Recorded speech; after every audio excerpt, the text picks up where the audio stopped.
આજે તો તમારા ભાઈ શમશાનમાં પિતૃઓને પાણી પાયું ને અમારા ગામના ખેલ કરે એવું બને જ નહીં ને. જો જય શ્રી રામ મિત્રો, ગુડ મોર્નિંગ ને હું વધુ ને પપ્પા નીકળી જાય મહાદેવને પાણી ચડાવવા ને પિતૃને પાણી પાવા. પહોંચી ગયા શિવ મંદિર ને ટ્રાફિક બહુ છે, કેમ પાણી ચડાવે. જેમ તેમ કરીને તમારા ભાઈનો વારો આવી જાય પાણી ચડાવીને નીકળી જાય પિતૃઓને પાણી પાવા.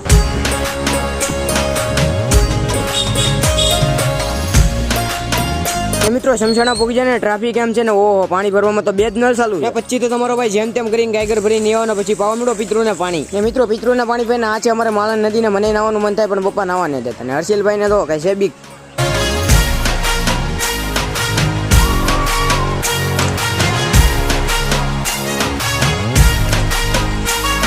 ને પિતૃને પાણી પાઈને ઓલી સાઈડ જતા જતા ઘરના પટકી જાય. ડિસ્કો ન કરાવું એવું બને જ નહીં ને. જો ડિસ્કો કરે અને બધા ના થતા તમારો ભાઈ નાઈને એવું બને જ નહીં ને. નવો મેળો ભલે થોડું થોડું પાણી આવે. દી હવે શીતળાઈ મને પાણી ન ચડાવ્યું એવું બને જ નહીં ને. શીતળાઈ મને પાણી ચડાવીને પૂકી જા ઘરે ને. આપણો મિની બ્લોગ અહીં ખતમ. જય શ્રી રામ, બાય, સબસ્ક્રાઇબ કરો.